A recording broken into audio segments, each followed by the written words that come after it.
Want to speak real Indonesian from your first lesson? Sign up for your free lifetime account at indonesianpod101.com. Today we're going to talk about 4 techniques to help you stop translating in your head and instead start thinking in your target language. This will allow you to have conversations with ease, read smoothly, and better understand native speakers. These are 4 methods to help you think in a new language. Number 1, surround yourself with your target language. This way, you'll be completely immersed in the language. Without realizing it, you'll learn pronunciation, sentence structures, grammar, and new vocabulary. Play music in the background while you're cooking, or have a radio station on while you study. Just use one of our endless podcasts available to you. These are easy to listen to in the background while doing other things. Number 2, learn through observation. This is how we all learned our native languages as kids. Words will develop their own meanings that relate better to your target language, rather than meanings that are translated directly. Number 3, speak out loud to yourself. Even if you're a little embarrassed, it forces you to listen to how you speak. It makes it much easier to spot simple grammar mistakes. Number 4, practice daily. If you practice everything for only one day, you won't retain the information you learned. The brain can realistically only focus for about 30 minutes. So studying a little every day allows you to absorb better. Follow these steps and have patience. You'll soon be able to achieve your language learning goals. Just make sure to remember these 4 methods. Sign up for your free lifetime account. No credit card required, and you'll get the best free online resources. And start learning more every day.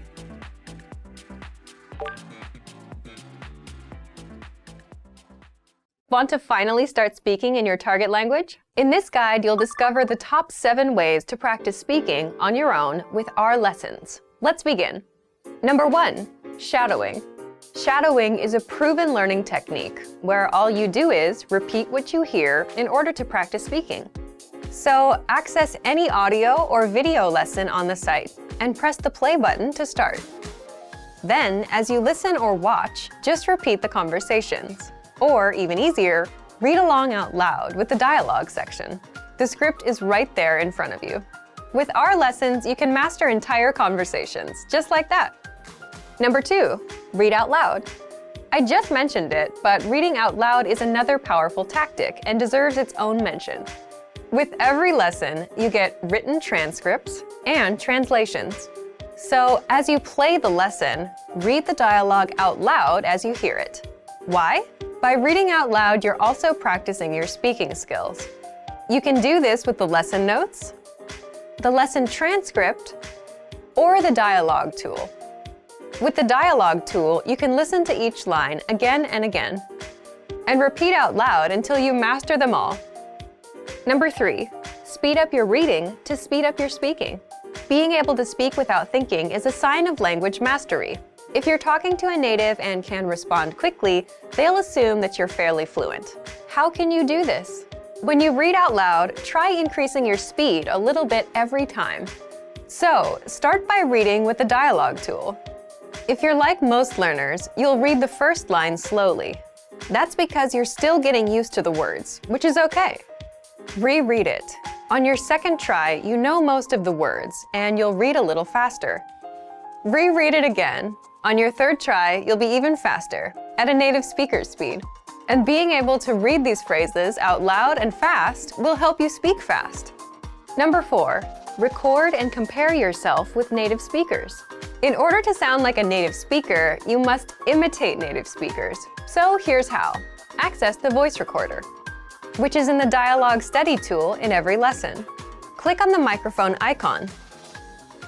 Listen to the native speaker's audio, and then record yourself.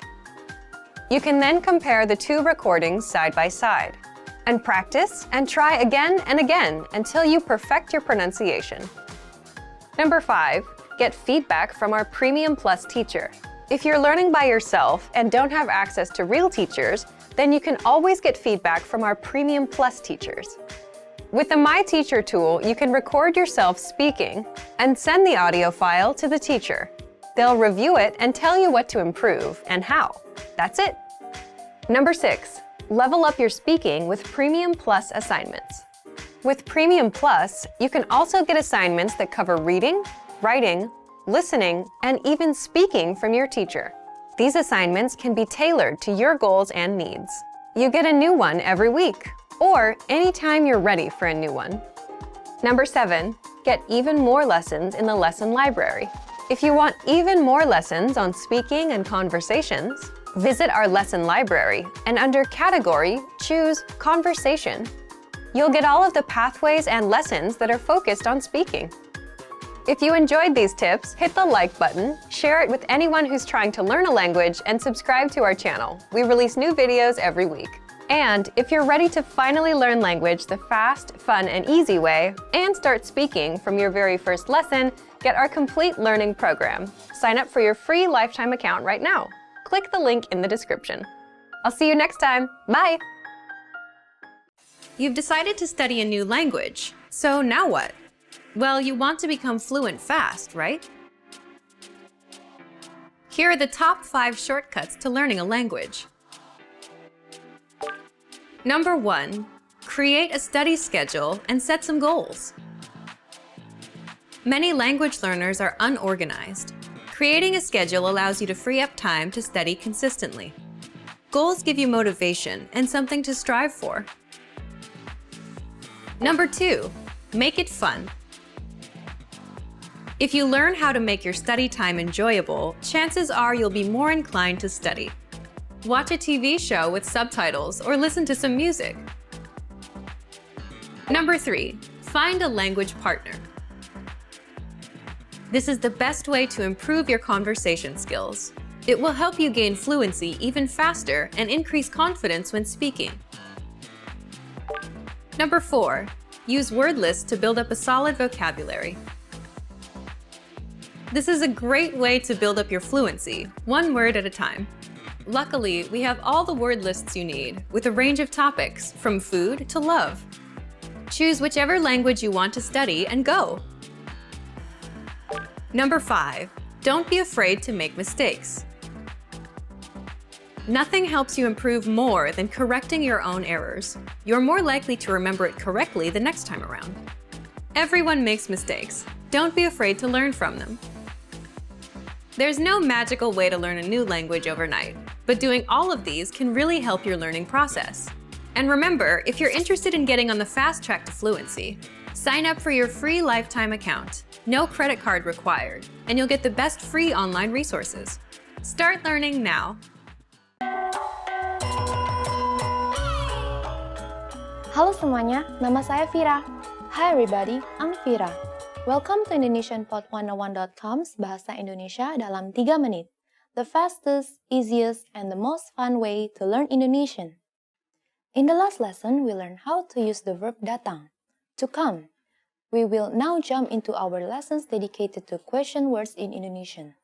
Our first one is the most commonly used question word in Indonesian. What? Imagine you want to ask your friend, what are you doing? How will you do it? You will ask, kamu sedang ngapain? So let's break down this question. Kamu is between the formal and informal way of saying you. It's usually used among friends and young people. Sedang makes the sentence present progressive. And finally, ngapain is the informal way of asking doing what. It comes from the base word apa. So altogether, it is kamu sedang ngapain? What are you doing? If you want to sound more formal, you can use melakukan apa instead of ngapain. So it will be kamu sedang melakukan apa? What are you doing? Melakukan is the formal form of do, and apa means what. You can use it if you are talking to an older person or a superior person in a working context. Here are some more examples of what questions. What are you reading? Kamu sedang membaca apa? What are you eating? Kamu sedang makan apa? If you want to ask somebody's name, you have to use the word siapa instead of apa. So, you can ask, kamu namanya siapa? What is your name? To ask about their job, say, kamu pekerjaannya apa? What is your job?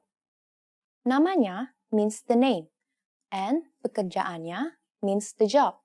The suffix-nya on nama and pekerjaan will make the question sound softer and more polite. It will also make you sound really good at Indonesian.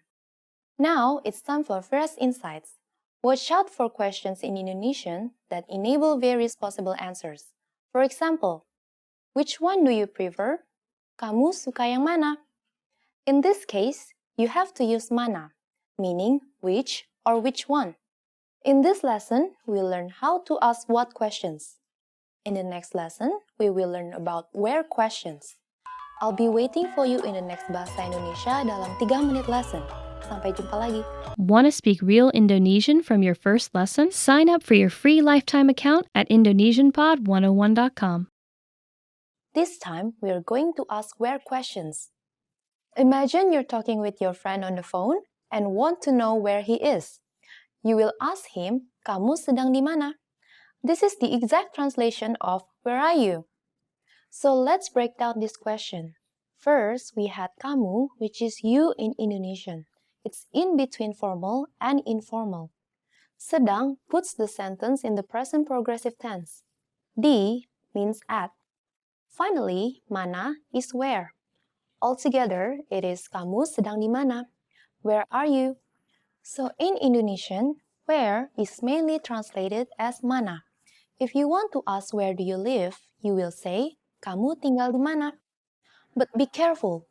If you want to ask where do you come from, you will use dari instead of di. So, that question in Indonesian is, kamu berasal dari mana? The word di also changes if you are asking about a destination. If you say, for example, kamu mau pergi kemana? This literally means, where are you going to? The question phrase kemana is used when asking about a destination. For example, a train station. When you want to ask about a route, you can say lewat mana, which means by where. You can often hear kamu ke bandara lewat mana. By where are you going to the airport? Or which route are you taking to the airport? Now it's time for Vera's Insights. If you ask about a stranger's country of origin, the exact translation of where do you come from, kamu asalnya di mana, can sound a bit rude. So my advice would be asking, kamu aslinya dari mana? That means, from where are you native? In this lesson, we'll learn how to ask where questions in Indonesian. In the next lesson, we'll learn about when questions. I'll be waiting for you in the next Bahasa Indonesia dalam 3 menit lesson. Sampai jumpa. This time, we are going to ask when questions. Let's go! Imagine you want to ask when your roommate is coming back home. You will ask him, kapan kamu akan kembali ke rumah? So let's break down this question. First, we had kapan, which is the basic translation of when in Indonesian. Kamu is you. Akan is will. Kembali is the verb return or come back. Ke is the preposition for into. And finally, rumah, which is home. So altogether, it's kapan kamu akan kembali ke rumah? When will you come back home? So in Indonesian, when is generally translated as the word kapan. For example, if you want to ask, when were you born? Kapan kamu lahir? As in English, the question word is placed in the first position. So let's have a look at another example. How can you say, when did you arrive? It's really simple, since it's exactly the same pattern. Kapan kamu tiba? First, we have kapan, which is when. The second word is kamu, which is you. And finally, tiba, which is the verb arrive. Kapan kamu tiba? If you want to ask a question about duration, as in, since when have you been a teacher? You will have to say, sejak kapan kamu telah menjadi guru? Here too, it's exactly the same as in English, because since is sejak. So, sejak kapan means Since when? Sejak kapan kamu telah menjadi guru? Let's see how to ask until when in Indonesian. It's very easy because you can translate it directly. It becomes sampai kapan. So for example, if you want to ask a friend, until when are you going to stay here? It will be, sampai kapan kamu akan tinggal di sini? But of course, there are other ways to ask about time. You can even be more specific by asking about the year, the date, or the hour. For example, which year did you start working? Mulai dari tahun berapa kamu bekerja? Or, which day is better for you? Hari apa yang terbaik untuk kamu? Or, what time can we meet? Jam berapa kita bisa bertemu? Now it's time for Vira's Insights. To ask how long an action has been taking place in Indonesian, we could say, sudah berapa lama? But if you want to ask someone how long they have been waiting for, say, kamu sudah menunggu berapa lama? That is, how long have you been waiting?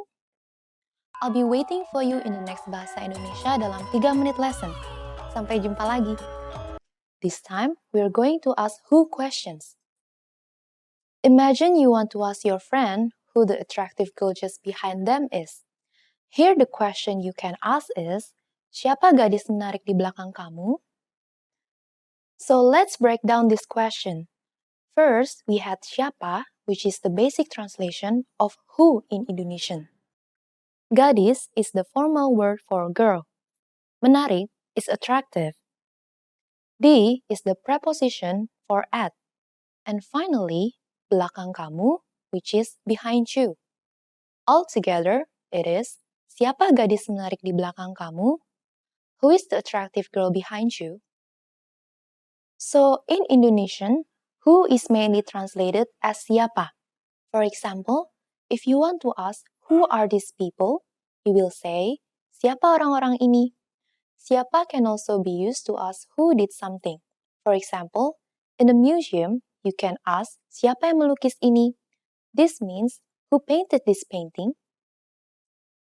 Even if you want to ask whose pencil is this, you still use siapa. The sentence here will be, ini pensil siapa? If we break down this question, it is ini, which is this. Pensil means pencil. And finally, siapa, which in this case means whose.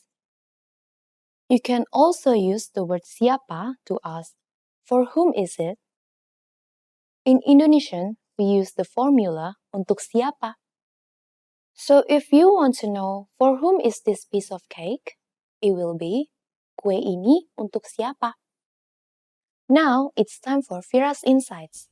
If someone that you didn't expect is knocking at your door in Indonesia, the common question you can ask is, siapa ya? Before opening the door. This means, who is it? In a polite way. In this lesson, we learn how to say who in Indonesian. The next lesson will be our last of this Absolute Beginner series. We will deal with the last question word, kenapa? I'll be waiting for you in the next Bahasa Indonesia dalam 3 menit lesson. Sampai jumpa lagi. This time, we are going to ask why questions. Imagine your boss is giving you a call because you're not at work today. He will certainly ask you, kenapa kamu tidak masuk kantor hari ini? So, let's break down this question. First, we had kenapa, which is the basic translation of why in Indonesian. Kamu meaning you. Tidak masuk is absent or not present. Kantor, which is the office. And finally, hari ini, which is today. Altogether, it is, kenapa kamu tidak masuk kantor hari ini? Why didn't you come to the office today? So, in Indonesian, kenapa is the translation of why. And it's used to ask the reason for something. For example, if your boss is asking you, why are you late today? He will say, kenapa kamu terlambat hari ini? Another common usage of kenapa is to ask the purpose of something. So, kenapa can also mean what for. In Indonesian, we often say, kenapa repot-repot? Which literally means, what is the hassle for? Now, it's time for Vira's Insights. A famous expression in Indonesian is kenapa tidak, which means, as in English, why not?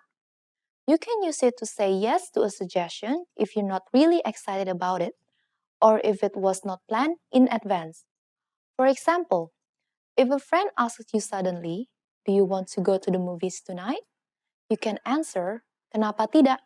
Why not?" Sampai jumpa. Want to speak real Indonesian from your first lesson? Sign up for your free lifetime account at IndonesianPod101.com.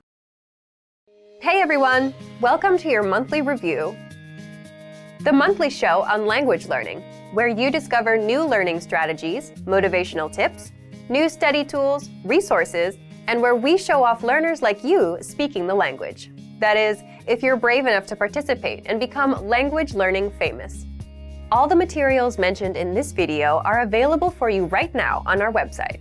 Click the link in the description to sign up for your free lifetime account and start speaking in minutes. Okay, today's topic is why your worst days are the best days to study. So, have you ever had a day where you planned on learning language and you just couldn't go through with it? Even if learning a new language is your personal goal, something that you really want? Well, today you're going to learn 1. Why these bad days happen, and 2. Why you'll get your best work done on your worst days. Let's start. Why bad days happen with language learning. When I say bad days, I don't mean when you're too busy or when life gets in the way. These things are unavoidable. I mean days when you're just not in the mood. It's a perfectly good day, the sun is shining, no bad news, but you just can't get yourself to study. You're just wasting the day. So, here's why they happen. First, it's the law of diminishing returns in action. What does this mean? Think of it as eating pizza every day for 5 days a week. On the first day, the first 2 slices are great, but by the third one, you're feeling queasy. It's not as good. And by the 5th day, you're sick of pizza. That's the law of diminishing returns, when the benefits start decreasing over time. And it happens with language learning. When you first start, you learn a lot of phrases, and it feels good. You're excited. But as time goes on, you don't feel like you're learning much, and this affects your mood and motivation, so you're not as excited to learn anymore. So you start having bad days. Second, bad days happen because you overthink things and ruin it for yourself. It's like dreading going to the gym. Let's say you went yesterday. You have to go again today. So you're dreading it all day long. I gotta go again. You set yourself up for a bad mood and a bad day. Third, bad days are a natural part of the cycle. Some days will be good. Most days you'll feel indifferent. Some days will be bad. But that's completely natural, and anyone with long-term projects and goals feels the same. And fourth, you can't be on 100% of the time. So just like days can't always be good, you too can't always be on and ready to go all the time. Again, just a realistic and expected part of the journey. Now, let's jump into the second part. Why you'll get your best work done on your worst days. So, why will you get your best work done? First, it's not that bad once you start. Once you've spent 10 or 15 minutes learning a language, it's not so bad. People say the same thing about the gym. If you show up and put in a bit of time, it gets easier. Second, it's overcoming a mental barrier. What I mean is, when most of us have bad days, our brain automatically says, "Okay, can't be done today. Stop, we're done."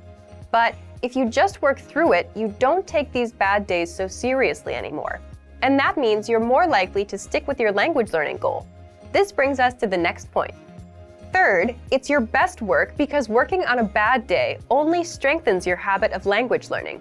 Remember, habits are what will help you master a language over time. If you can stick to a habit on a bad day, your habit only gets stronger, and it will lead you to fluency. And finally, fourth, it just feels good to overcome something. Imagine you have a bad day, but you still put in 10 minutes of language learning. It's a real sense of achievement. And it doesn't matter if you do a 10-minute lesson or a 5-minute lesson. The fact that you made some progress on a bad day will give you the motivation you need to keep going. Now, speaking of lessons, here are this month's new lessons and resources. First, the Best of 2018 Language Learning Cheat Sheets. If you want to get access to all of our conversation cheat sheets that we sent out this year, here's your chance. Download this PDF bundle right now. Next, the brand new Supermarket Cheat Sheet. With this cheat sheet, you'll learn must-know shopping phrases and vocab for meats, vegetables, and all products that you'll find in a supermarket. And finally, the most common adjectives. If you're a beginner and don't yet know these adjectives, then this is a perfect chance to boost your vocabulary. This 1-minute lesson will get them stuck in your head, guaranteed. To get these free lessons and resources, just click the link in the description below.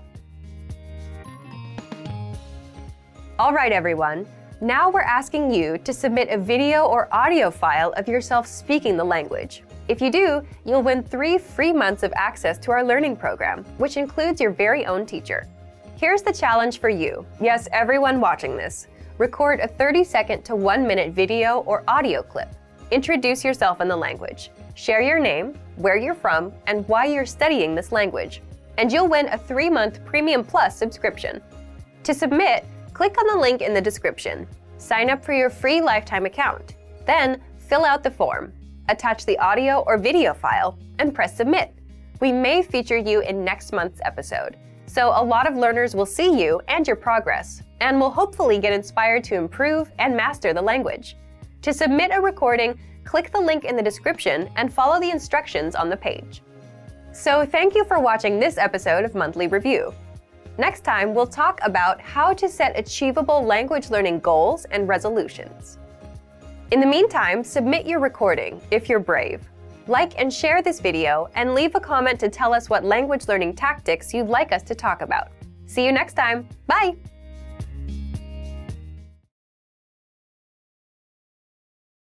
You probably already have language learning goals, but the real key to success is to make the right goals. In this video, I'll show you how, with 5 tips to stop wasting your time and start learning. Hi everyone, Alicia here. In this video, I'll teach you 5 tips to stop procrastinating and keep your motivation for learning a new language. Some of these are study methods, and some will be general ways that you can keep your study motivation up. While these tips are for studying a language, some of them are good for other things in your life too, such as new challenges or other types of goals. But before we start, don't forget to click the link in the description to get your bundle of PDF cheat sheets, including survival phrases, romantic lines, learning tips, absolutely free. Now, you probably already have some goals you're trying to achieve when it comes to your language learning progress. While achieving these goals is important, making sure you make the right goals is the real key to success. The very first tip is to set SMART goals. SMART is an acronym, meaning each letter in the word stands for another word. The earliest known reference to SMART goals was in an article written by George T. Doran for a 1981 issue of the Management Review Academic Journal. The acronym varies depending on its use, but each letter generally stands for some criterion that helps with effective goal setting. For our purposes, let's define SMART goals as follows. The S stands for specific. Your goals should target a specific area for improvement. Our natural tendency is to have a goal that's very general. If your goal isn't specific enough, you'll lack the focus and proper direction you need to achieve your goals. So S is for specific.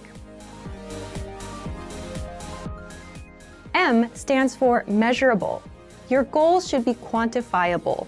They should be able to indicate progress in some way.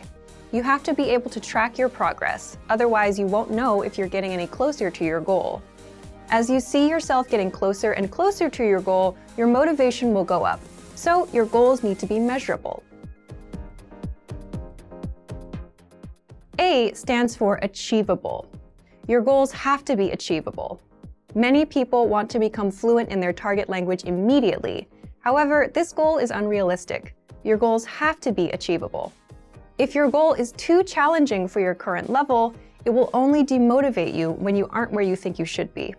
Instead, think about what results can realistically be achieved given your level, your resources, and any constraints, such as time. So make sure that your goal is actually achievable. R stands for relevant. Your goals may be specific, they may be measurable, and they may be achievable, but are they actually relevant to what you want to achieve? Don't just do a lot of things. If you're focused on improving your speaking skills in your target language, make sure that you spend your time having conversations with others. Make sure you're doing the right things so that your efforts actually bring you closer to your goal instead of just giving you more work. T stands for timely. You need to set a deadline for your goals. If you don't specify when you plan to achieve the result you've set for yourself, it's very easy to put off the task. You can delay it until tomorrow, the next week, or the next month, and at this rate, you'll never get things done. So your goal must have an end date. So remember, tip number 1 is to set SMART goals: specific, measurable, achievable, relevant, and timely.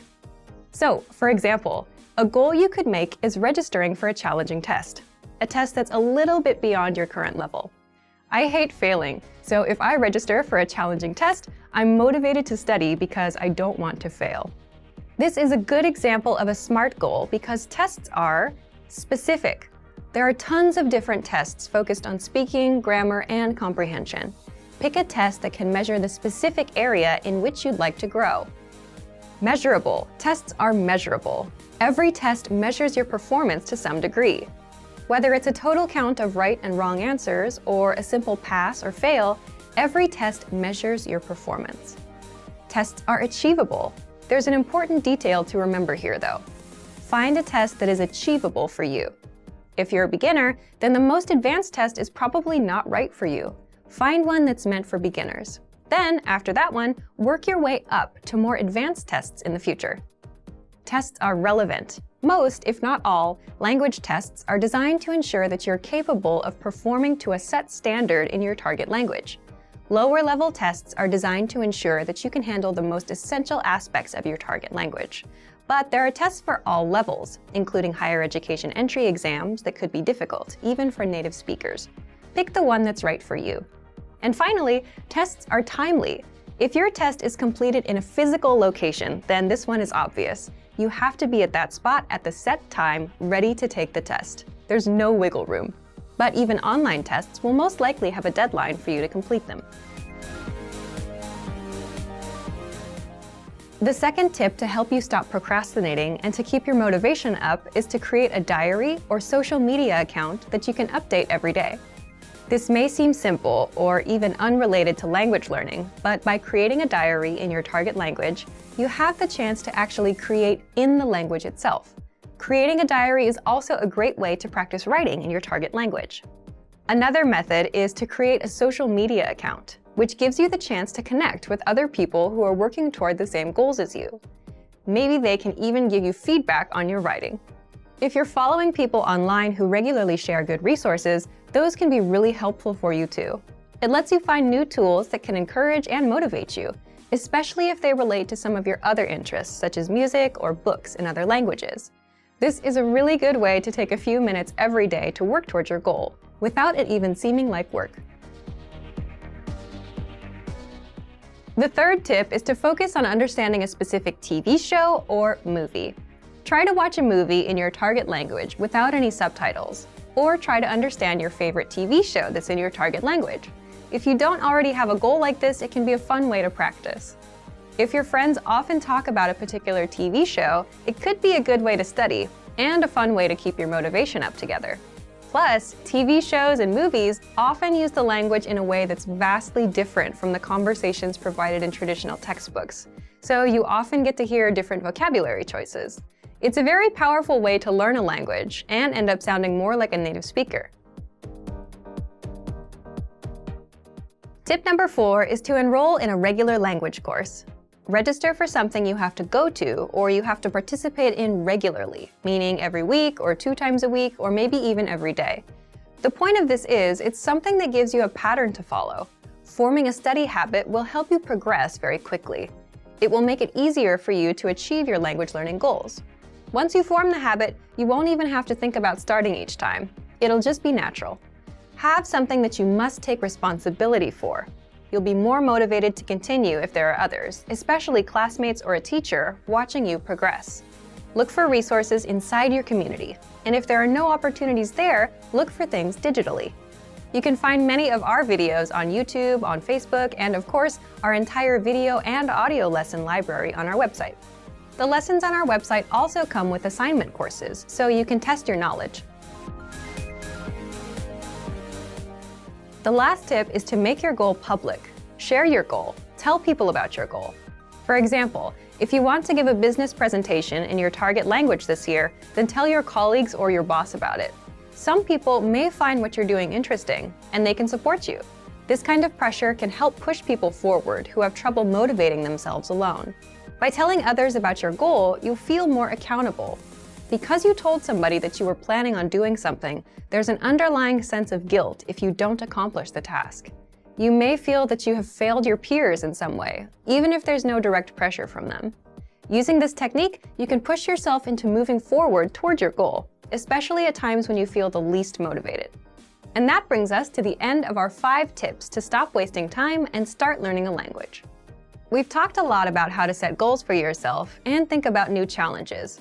First, I told you about creating SMART goals. Remember, SMART goals are specific, measurable, achievable, relevant, and timely. Registering for a test is a great example of a SMART goal. Next, we talked about keeping a diary or social media account in your target language. Start doing it right now, even if you're still a beginner. Then, I suggested that you focus on understanding a specific TV show or movie. Pick something in your target language that you really love, because you may need to watch it over and over again until it all makes sense to you. And next, we talked about enrolling in a regular language course. This will give you something concrete that you must take responsibility for. Finally, make your goal public. Tell someone about your learning goals to keep you accountable for them. You're much less likely to abandon your studies if you have friends asking you about your progress. I hope that these are useful tips that you can use to reach your language learning goals. And before we go, let me remind you to download tons of free PDF lessons to learn the language the fast, fun, and easy way. Just click the link in the description. If you like this video, give us a thumbs up and share it with anyone who may find it useful. Do you have any good tips that you've used to help you reach your goals? Share them in the comments. Thanks very much for watching, and see you next time.